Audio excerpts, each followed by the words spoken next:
Assalamualaikum warahmatullahi wabarakatuh, teman-teman. Sebelum memulai perkuliahan, marilah kita mengucap basmalah bersama-sama. Bismillahirrahmanirrahim. Hari ini kita akan membahas mengenai proses produksi program radio. Ya,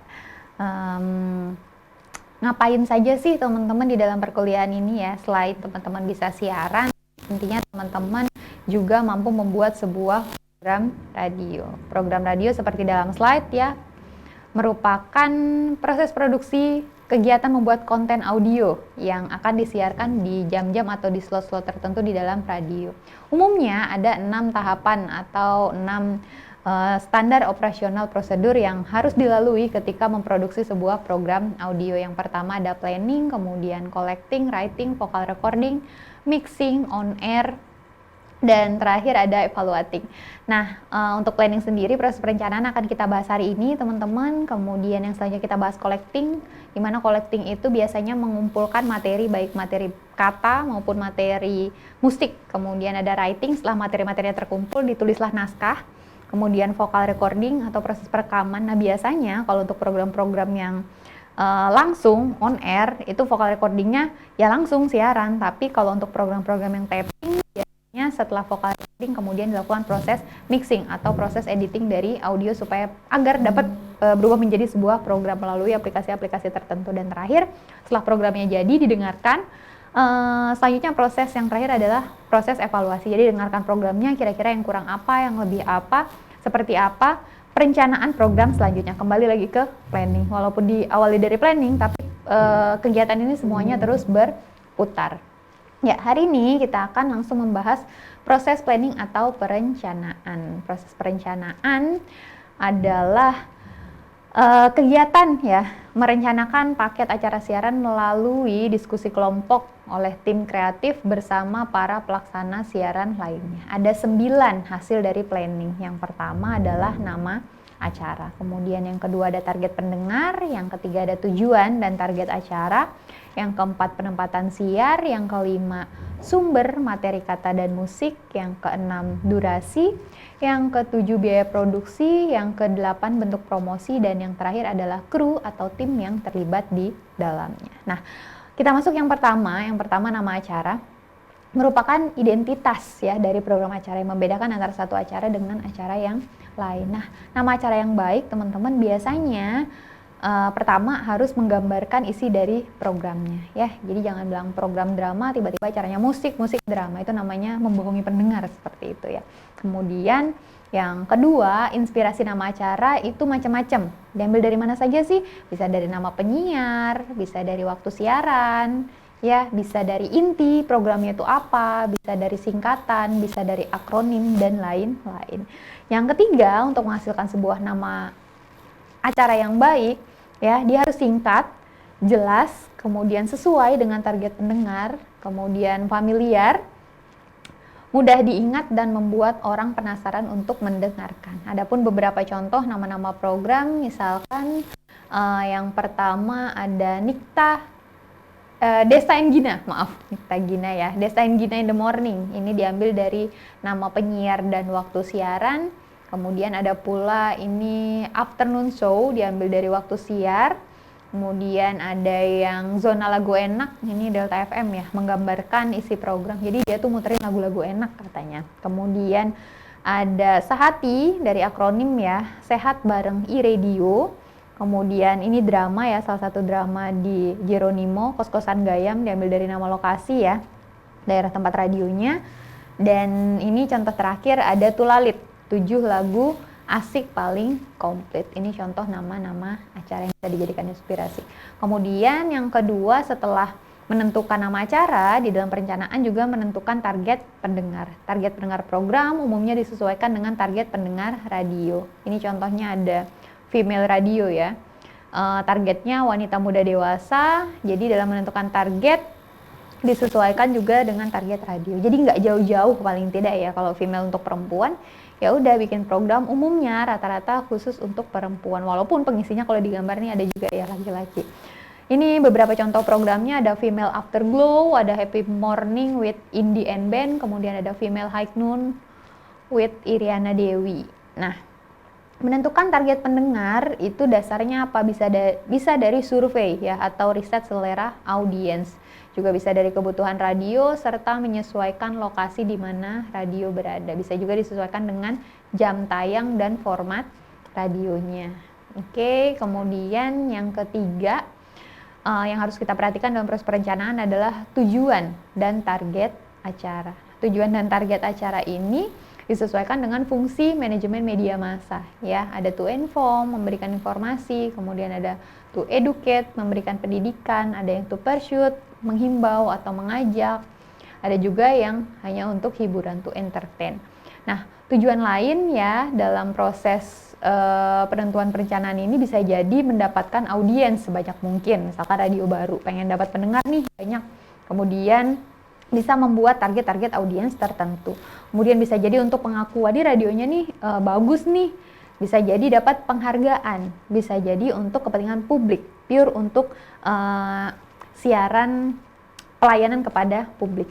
Kemudian dalam penentuan perencanaan yang keempat, ya kita harus tahu penempatan siar ya. Di dalam slide ini sudah ada kolom-kolom ya, ada bagian hari, ada pagi, siang, jam 9 sampai jam 12, ada siang yang setelah jam 12, ada yang sore hari, awal malam, kemudian jelang waktu prime time, ada yang prime time, kemudian jelang tengah malam yang ada tengah malam. Nah, di dalam bagian-bagian hari ini teman-teman sudah ada audiens yang tersedia. Oh, biasanya kalau pagi hari itu ada anak-anak, jelang siang juga masih ada anak-anak, kemudian yang tengah malam itu umumnya orang dewasa. Ya, kemudian ada prime time, itu biasanya seluruh audiens tersedia. Penempatan siar, teman-teman ketika membuat proses perencanaan harus memperhatikan dari bagan yang ini gitu. Kemudian yang kelima di dalam proses perencanaan yang harus ada adalah sumber materi kata dan musik. Jadi belum ditulis, yang penting sudah tahu dulu kira-kira apa sih yang akan ada di dalam programnya. Ya, sumbernya bisa dari mana saja. Ini ada 5 ya, kalau tidak salah. Yang pertama bisa membuat sendiri, ya, misalkan dia novelis, dia penulis, dia nulis sendiri. Kemudian bisa dari buku juga macam-macam, dari buku mana aja. Kemudian dari website resmi, kemudian bisa dari media online, ya, banyak sekali terutama yang mereka punya kerjasama dengan radio tersebut. Kemudian bekerja sama dengan label musik atau dengan artisnya. Kemudian yang terakhir sumber materi musik, ini salah satunya bisa didapat dari hosting atau penyedia lagu gratis dan tentu saja harus legal seperti itu. Yang keenam, di dalam perencanaan juga harus tahu durasi. Kira-kira program ini kira-kira tayangnya dari berapa jam ya? Bukan dari jam berapa sampai jam berapa, tapi berapa jam ya kalau untuk durasi. Ya, lamanya semua program berlangsung rentan waktu sebuah program radio yang ditayangkan ya. Durasi program termasuk juga iklan, termasuk isi siaran ya. Kemudian dalam sebuah program radio durasi yang pas itu sangat penting. Untuk itu dalam proses pembuatan proposal materinya itu harus benar-benar. Jadi nanti teman-teman kalau perencanaan lagunya ini berapa menit sih? Oh, lagunya 3 menit 10 detik. Ya udah benar ditulis 3 menit 10 detik. Nanti kalau lebih sedikit bisa jadi mengganggu program-program setelahnya. Itu untuk durasi. Kemudian yang ketujuh, jangan lupa masukkan biaya produksi. Apa saja sih kira-kira? Oh, bisa jadi untuk perizinan, surat menyurat ya, misalkan ke lokasi A, B, C, D dan seterusnya. Bisa jadi fotokopi, tapi mungkin sekarang udah jarang ya kalau fotokopi ya. Biasanya by email udah paperless ya. Kemudian bisa jadi sewa alat. Ya, bisa jadi bayar talentnya ada hostnya baru atau ada narasumber yang harus dibayar. Kemudian ada editing dan processing, kemudian pembuatan musik ilustrasi, dan terakhir konsumsi ya, gitu. Biaya produksi diantaranya ya yang itu. Kemudian selanjutnya di dalam proses perencanaan kita juga harus merencanakan kira-kira kalau program ini sudah ada mau dipromosikan seperti apa, ditayangkannya di mana saja, apakah di radio tradisionalnya saja atau misalkan ini ada server penyedia radio streaming ya. Kemudian bisa jadi di sosial media dikelola sendiri. Oh, ada program semangat pagi nih, posting posternya di Instagram, di Twitter, di Facebook dan lain-lain. Misalkan di websitenya sendiri ya. Kemudian yang terakhir bisa juga di kegiatan off air. Ini salah satu contohnya Bintang Radio RRI misalkan ya, program promosi dari program radio. Dan yang terakhir setelah promosi, yang jangan sampai lupa adalah tim produksi. Kira-kira siapa saja sih orang-orang yang terlibat di dalam proses produksi program radionya? Umumnya produksi program musik itu dipimpin oleh MD, ya. Kemudian ada programmer, ada DJ, ada presenter, ada script writer. Kemudian kalau siaran berita itu umumnya dipimpin oleh news director.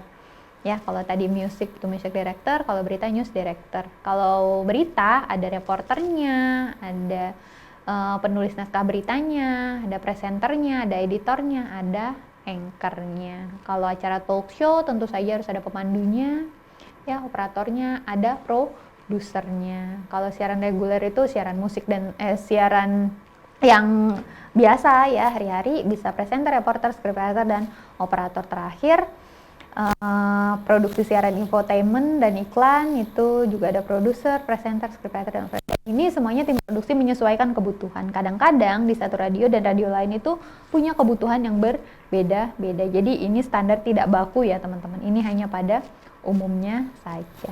Nah gitu, jadi ada 9 teman-teman. Kalau kita review lagi,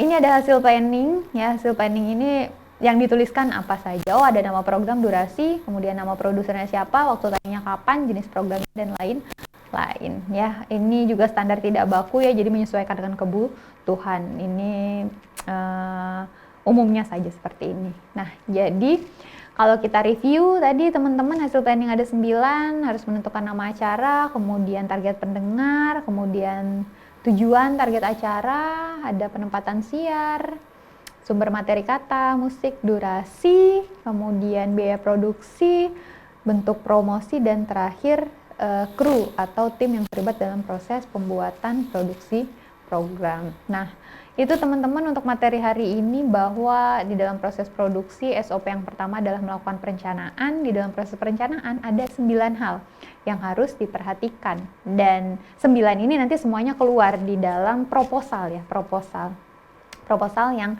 akan diajukan untuk dilakukan proses produksi. Begitu teman-teman materi hari ini. Kemudian daftar pustaka di dalam slide mengenai sumber-sumber yang saya ambil itu sudah juga ada di slide dan ada di my class kita. Terima kasih. Marilah kita akhiri perkuliahan ini dengan membaca hamdalah bersama-sama. Alhamdulillahirabbil alamin. Assalamualaikum warahmatullahi wabarakatuh.